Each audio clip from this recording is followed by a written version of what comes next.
in America, the sport luxury coupe segment has really shrunken a lot over the years, and when Lexus threw in their entry into the fray, the RC back in 2015, it was widely known for its look-at-me styling and controversial chassis. Remember, this car was kind of like a Franken car. It has the front end from a Lexus GS, the midsection from a Lexus IS convertible, and the rear from the current generation IS sedan. Now, since the car came out, sales were initially strong back in 2015, with the company moving around 15,000 units here in America, but since then, sales have really tapered off. So to try to fix that problem, Lexus is introducing a completely refreshed RC for the 2019 model year. You can see it borrows a lot of styling elements from the bigger brother LC convertible, a completely new front fascia, new wheel designs, a tweaked rear end, and a slightly updated interior. So the big question I want answered, with its sleek new styling, has the 2019 Lexus RC morphed into a baby LC? That's what we're here to find out.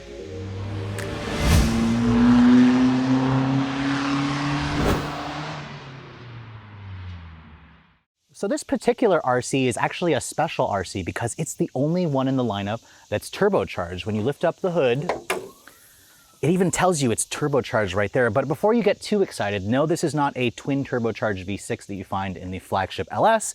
Instead, this is the company's 2-liter turbocharged direct injection 4-cylinder. As you can see, it's mounted longitudinally because this car is rear wheel drive. That's right, I have a rear drive model. In this application, it makes 241 horsepower and 258 pound-feet of torque. Those numbers are actually very competitive with a lot of the competition, like the Audi A5, the BMW 4 Series Coupe, and the Infiniti Q60 Coupe. Now, because this one is rear-wheel drive, it all goes out through an 8-speed automatic transmission. That's 2 more gears versus what you get with the all-wheel drive model. Now, keep in mind, if you guys get an RC300 with all-wheel drive, you actually replace this 4-cylinder with a 3.5-liter V6, which has 260 horsepower. That's naturally aspirated, but it downgrades you to a 6-speed automatic. There's also the RC350 that has 311 horsepower, and then later on, we'll show you guys the RCF, which has the one that enthusiasts will want. Now, this car is really heavy because it's got several different platforms connecting it together.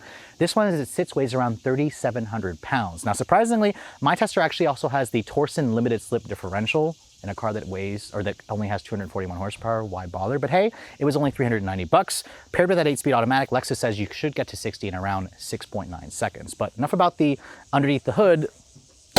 Looking at the front styling of this car, you can see this is what I would call refresh done right, because unlike the pre-refresh models, I think Lexus did a phenomenal job restyling this car. The biggest change you're going to notice are the merger of the LED running lights and the headlights. This design just looks so much better to me versus the pre-refreshed models. The LED headlights are going to be standard. My tester has the premium triple beam LED headlights, which I'll show you guys in the test drive later in the evening what these headlights actually look like. This car to me is a showstopper. It looks a lot like the LC coupe that we know and love. The grille, as you can see, slightly tweaked. This is still the big Lexus spindle grille, but with the F-Sport package like my tester has, it's got these dark finish in the inside, and it also has these intricate L's that kind of create a mesh pattern. It all just looks very great, or very attractive, especially in this flare yellow exterior color. I think a lot of you are really going to like the styling of this, especially when you see it in person. Now, the RC is definitely a big vehicle in terms of the size. Its wheelbase is 107.5 inches long. That is a couple inches shorter than most of the competition, but at 185 inches long, this is about the same length as something like a Tesla Model 3 or the current generation BMW 3 Series or current generation Audi A4. Now, moving on to the wheels, as you can see, this particular one with the F-Sport package has a unique wheel design. These are kind of like a 5-spoke with a dark graphite gray finish. It looks great, although you can also paint those calipers to be orange if you'd like. For 300 bucks, I would highly recommend it because I don't like the non-contrast from the gray caliper. Overall, you also get staggered wheels. These are 235s in the front, 265s in the back. Remember, this one is the rear drive model, which does give it a little bit more of a balance in terms of the handling versus the all-wheel drive model. Now, I also like with the F-Sport package, you get these 2-tone black mirrors with the integrated turn signals, and overall, it looks really stunning for me in the profile. I also like the way the sunroof kind of comes out and opens up to create almost like a little spoiler on the roof, although I do think Lexus should consider offering a black painted roof. It would go really well with this flare yellow exterior color. And then when you look at the rear of the car, you can see it's also been significantly updated versus the pre-refresh models. I love the new LED taillights, although I will say the LED or the turn signal is just an incandescent, which really surprised me because you have an LED turn signal in the front. As you can see here, just an RC300 badge. This car could use a wing spoiler back here. I'm surprised it doesn't actually have a spoiler. And then down here you can see there's a set of dual outlet exhausts, which the engine, it's just a 2-liter 4-cylinder, so I'll let you guys hear what that sounds like real quick.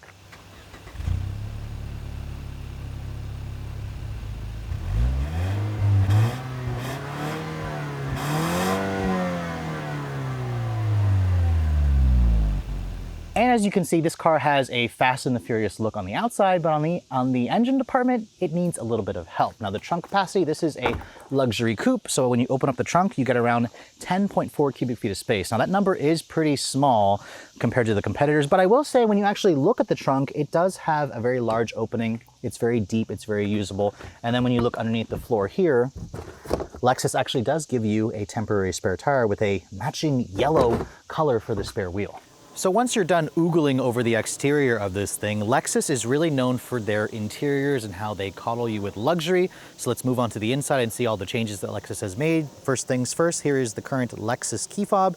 It's their smart intelligent access key. You can actually get a leather cover for this key as well. The key itself doesn't really feel all that substantial or nice. There's actually no remote start on the key fob. Instead, you just kind of walk up to the vehicle with the key fob in your pocket, and there's a little area here on the door handle. If you touch that, that will lock the door for you. And then when you want to unlock the door, just touch the back of the handle and that unlocks the door for you. And my tester, if you thought the flare yellow exterior color was bright, check out this white Nulux interior. Nulux is their synthetic leather material. It looks fantastic, especially with this flare yellow. Lexus offers several different color combinations from a very dark black. They also offer a red. They also offer like a black with yellow stitching and yellow accents with Alcantara, but I love this white Nulux leather. It reminds me a lot of the white interior you get in some Teslas. So this is kind of what's basically very in. And honestly, Lexus has been really great with their interiors in the past. And I have to say, maybe I've been too harsh with them because I really like this overall combination here. The steering wheel, as you can see, it's leather wrapped, it's power tilt and telescoping. The seats are heated and cooled, which is great. You also have a 3-person memory on the driver's side. They're like a 12-way power adjustment for the seats. And the leather material here, the faux leather, feels almost as good as real stuff. It's very soft, it's very supple. This makes a really great first impression. It's very typical Lexus when you open up the door. Now stepping inside, you can see it's got a very low step-in height, which is what you expect. This is the coupe, remember? And the doors, remember, this is a big, heavy door because this is a 2-door, so let's hear how it sounds. It actually sounds relatively solid for a frameless door as well. I'm actually relatively impressed. I think the car itself has a very overall high impression of quality, which honestly I've forgotten. I haven't driven an RC in a few years. Now to start the vehicle up, just put your foot on the brake, push the button here to fire up the engine, which I still think it's mounted a little bit too high. Now my tester having the F Sport package means that you have that unique instrument cluster display, which we've seen this display before. When you push a little button over here on the steering wheel, it makes the display move over to the right. It's kind of like a digital display, but it's relatively small in terms of its size. I think Lexus could update this and make it look a little bit more modern, but it fits the overall character of this car. It really gives off like a baby Lexus LC, which the LC is kind of like a little bit of a baby Lexus LFA. So overall, I'm impressed. I also like the fact that they've updated the infotainment system now from that small 7-inch display to this big 10.3-inch widescreen display. It just takes up the space here in the dash much better, whereas before you had like blank spaces, useless black areas on the screen, which just wasn't being used. Now, of course, this isn't a touchscreen. It's way too far to be a touchscreen, which we'll get into that in just a moment. The materials, you can see, this is all a soft touch injection molded plastic that you get.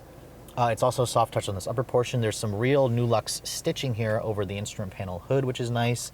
The door panels, you can see, are also soft touch, which is really good. You have this silver painted plastic on the door handles. There's some real aluminum trim here, this beautiful looking aluminum trim on the door panel with more of the contrasting stitching with the white Nulux. I like this material here on the window switches control. They just look really upscale. They're kind of like a brushed metal finish. The window is one-touch automatic express up-down for both. I also like the chrome trim on the window switches. The buttons, they have that typical high-quality Lexus and Toyota feel. This steering wheel, you can see this steering wheel is definitely getting up there in terms of the age. We've seen some newer Lexus steering wheels like in the LC. I kind of wish Lexus had replaced this steering wheel with the one from the LC. It's leather wrapped, it's power tilt and telescoping. It's also a heated wheel. The button to turn on the heated wheel is buried behind the shifter.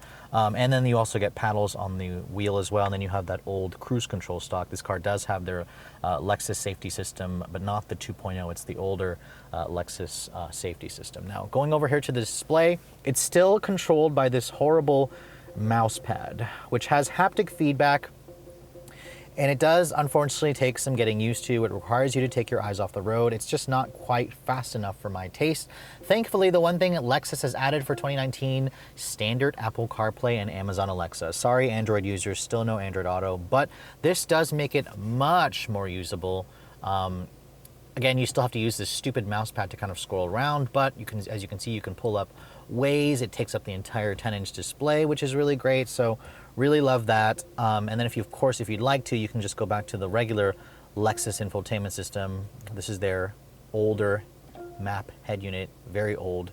Again, you can kind of do the whole split screen if you'd like. You can put the music there, or the GPS on the other side. Going back over here to the audio system.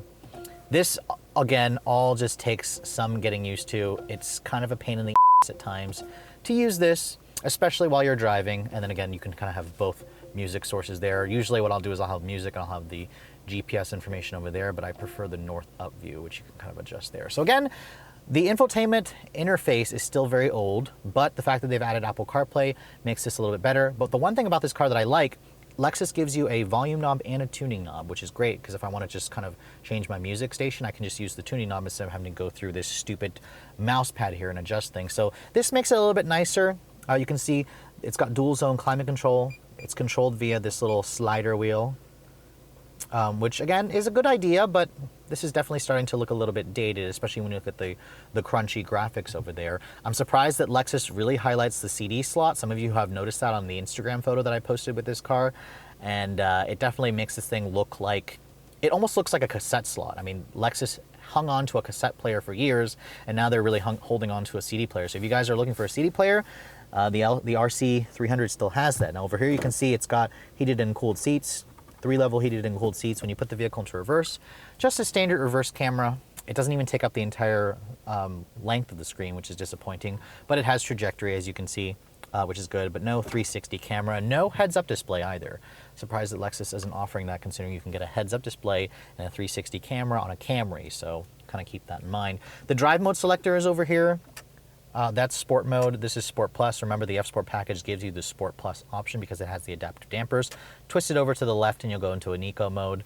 And then you can kind of adjust this little display over here to show you all your different kinds of information. You can also go into the vehicle settings. You can put your music, your driver assistance stuff and whatnot. I typically had it on the fuel economy information, or you can also have it on the boost gauge, which is also really cool. Remember, this has a turbo engine, unlike the all-wheel drive model. Now, over here, it's nice and padded. You have 2 cup holders over there. This controls the 8-speed automatic transmission. It does have a manual mode.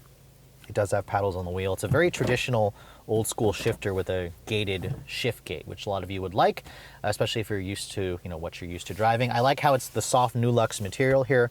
My knees would probably hit this when I'm driving a couple times. The seats also, I think they're really comfortable and supportive. I love, love, love, love the white. So make sure you guys just kind of keep this clean, because this would probably be, or it probably would stain very easily. But it also looks really great, especially when it's clean. The glove compartment, you can see, is relatively small. It's damped but not lined with felt. So storage in here is pretty typical. I mean, you just have a cup holder over here. There's not any storage over here. But overall, in terms of the room, in terms of the view, the RC will get the job done. This is much more feeling like it feels a lot more like a luxury GT coupe as opposed to a sports car. And I think Lexus has made some great key improvements to the infotainment system with Apple CarPlay, but just know that it's missing features like a big panoramic sunroof would be nice, and then no heads-up display. So to entertain you guys a little bit, this thing has a back seat, so I'll show you guys what it's like to actually climb back there and if there's actually any room for adults. Now, to get back here, Lexus actually makes it relatively easy. Obviously, you have to take the seatbelt out of this little holder right here. And this is a power seat, but there's a little latch over here, or handle. Just kind of catapult the seat forward, and the seat automatically starts moving electrically forward, which, because it's electric, you have to wait a little bit versus like a manual seat. But Lexus says you have around 27 inches of legroom back here. That's right, 27 inches, about 10 inches less than what you're gonna get in something like a Honda Civic. So this is really gonna be reserved for kids. It's only a 2+2 as you can see, but let me get back here. Let's see, oh, Jesus, okay. Oh, okay. You know, once you get back here, this is my first time sitting back here, it's actually not too bad, although I haven't actually moved the seat back yet. My head is touching the ceiling at 5'7", so if you're taller than 5'7", you're really not gonna wanna sit back here. There's no armrest here. I'm surprised Lexus didn't give you an armrest, but they did give you rear seat air vents, and the materials back here are actually soft touch. There's more leather stitching on the door right here on the armrest, and it's even soft touch on this upper portion here where the speaker is. By the way, this car has the upgraded 17-speaker Mark Levinson sound system, which I think it actually sounds great. It's only about $1,500 extra to get it. I would highly recommend taking that option because it makes the interior just a lot more premium, and if you guys are an audiophile, you're gonna like that upgraded sound.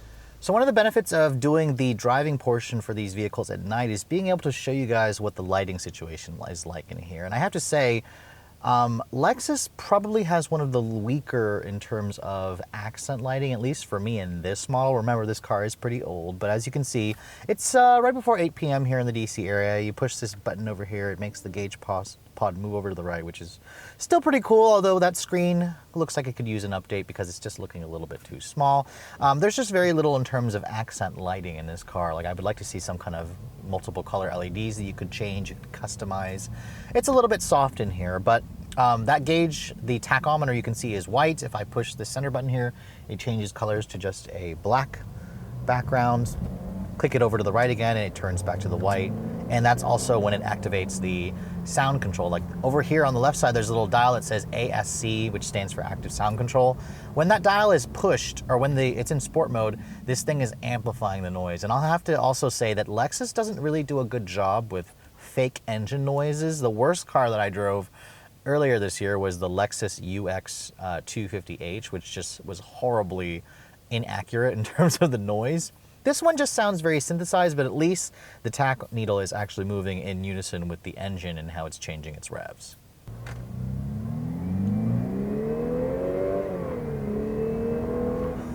So this Lexus may look fast on the outside, but as you can see, this ain't very fast when you put your foot down. There is a significant amount of turbo lag in this car. There's really nobody home until the tach needle swings past 2,500, where you feel the rush of torque, but God, this thing feels sluggish off the line, which is a shame. Just don't start picking any fights with a V6 Camry or a 2-liter turbo Accord or even a 1.5 CVT Civic. They may actually be quicker than this thing when you put your foot down.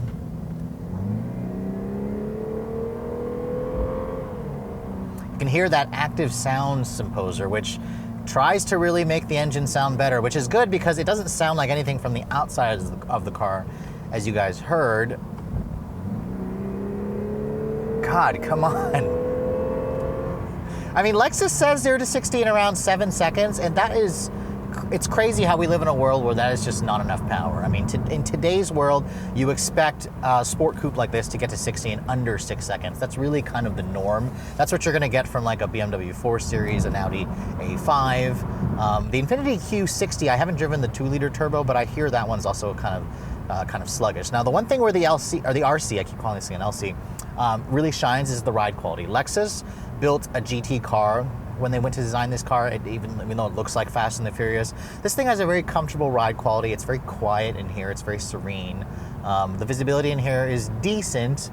This pillar here is a little bit chunkier than I thought, but you actually have a decent view out of the back. The side mirrors are big.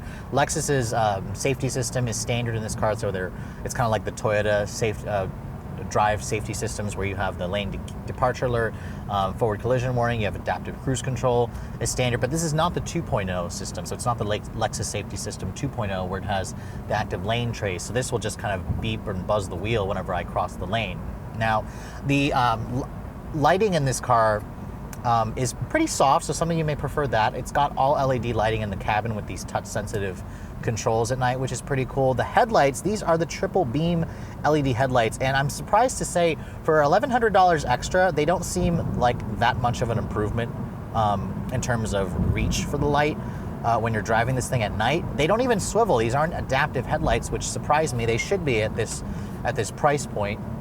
But, oh, don't you just love somebody blocking the left lane going super slow? Let's put our foot down here.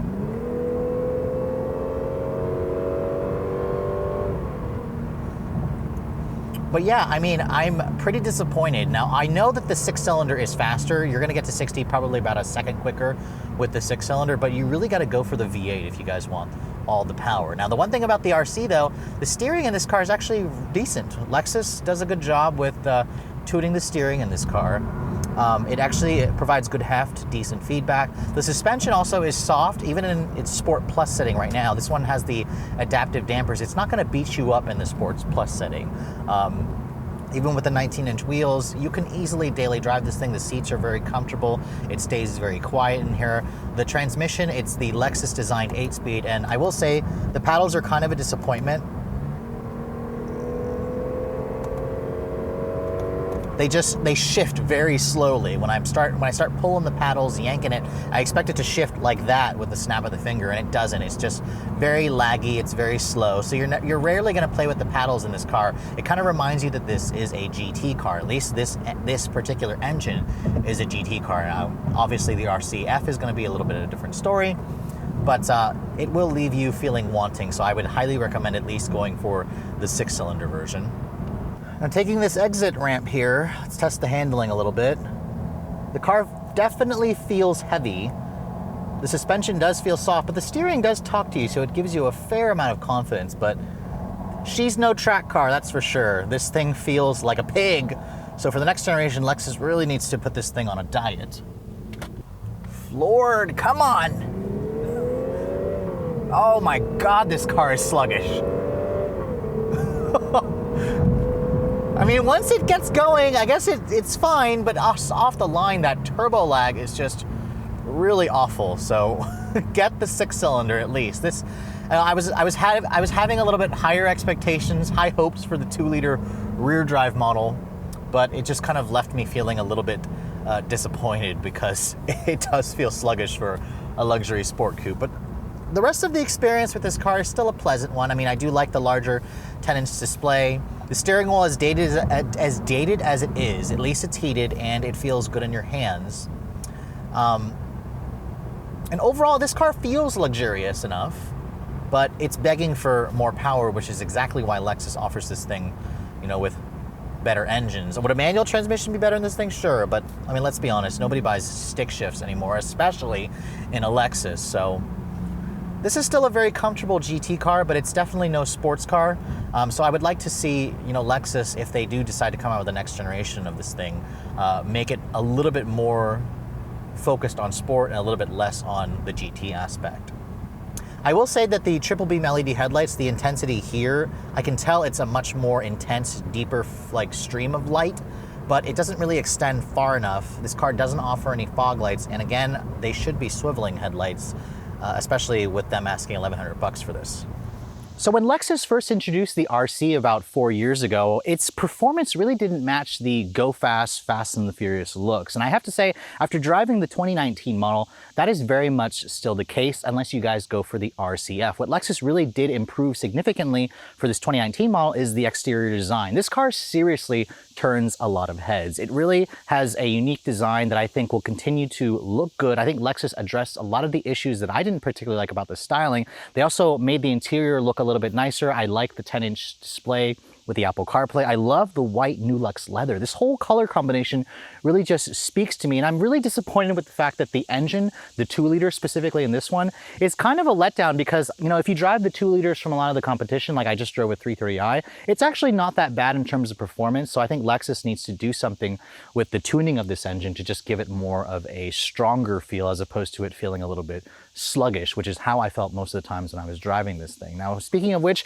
I asked earlier, has this thing morphed into a baby LC? Now, in terms of the styling, absolutely it has, but if you guys are looking for the performance, I really need to drive the RCF, which there's also a new track edition, which I will be driving next month. So stay tuned for my review on that. But with all that being said, it's time to give the 2019 RC300 an RPM rating. Now, starting with the R in real world usage, I'm gonna give this thing a 5 out of 10 points, simply because this is a 2-door, remember. Now, if you guys look at the rest of my ratings, a BMW 330i got a 6 out of 10 points. I'll dock this 1 point because it only has 2 doors, but it still has a relatively usable trunk, and the back seat, while it is very tiny, at least it actually has back seats. Now moving on to the E for efficiency, I'm also going to give this car a 5 out of 10 points because at 2130 mpg, this does get better gas mileage than its six-cylinder brothers. However, in my week's worth of testing, I only got around 23 mpg, and it's required to use premium fuel, so I'll only give this a 5 out of 10 points. Now moving on to the D for desirability, this car on the outside screams, "Look at me," and it looks really hot. But when you start driving it, it kind of just docks the desirability score. So I'm going to give this thing a 6 out of 10 points simply because I wanted it to be a little bit more faster and a lot more sportier, and it's a little bit too of a GT car for me. Now moving on to the L for longevity, this is a Lexus, so this is where it's going to gain some points back over something that's European. I'm going to give this car a 9 out of 10 points simply because Lexuses are Toyotas. They're known to last a long time. They're built extremely well, and the entire car itself has a lot of parts from, you know, Lexus models from 10 years ago. So it's probably proven it's going to last a long time. So I'm going to give it a 9 out of 10 points for longevity. Moving on to the I for innovation. This car itself was relatively radical looking when it came out a few years ago. I think Lexus has done a good job with the styling. However, in terms of innovation, this is where the Lexus is behind. I mean, sure, they added Apple CarPlay for 2019, but the remote touch interface still needs work. The powertrains need work. There's something about this car that just doesn't have that wow factor when you start driving it that you'd get from a lot of its European competitors. So I will give this car a 4 out of 10 points for the innovation factor. Moving on to the N for need for speed, this car definitely looks like the Fast and the Furious. Unfortunately, if you guys go for the RC300, it's really not. So I'm going to give this car a 5 out of 10 points for need for speed, simply because 0 to 60 in 7 seconds, you're going to be getting smoked by a lot of family sedans. So be sure you guys go for at least an RC350 or an RCF. And last but not least, the last E for expense.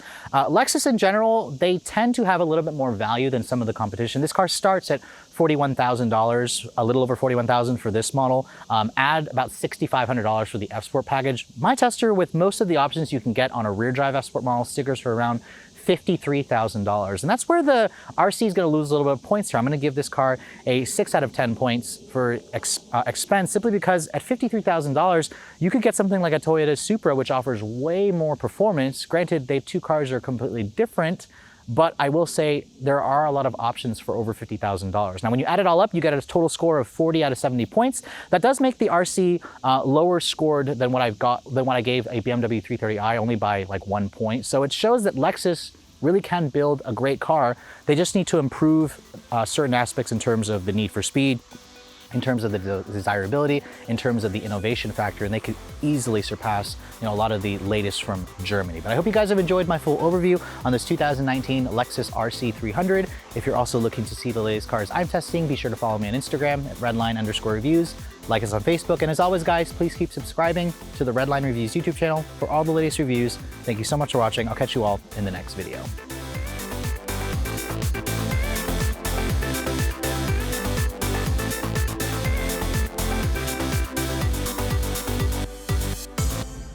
A 9 out of 10 points for desirability. No, longevity. I said desirability. So I'm going to give it a 9 out of 10 points for longevity. Yes, use that part. GT car, which is really what Lexus is.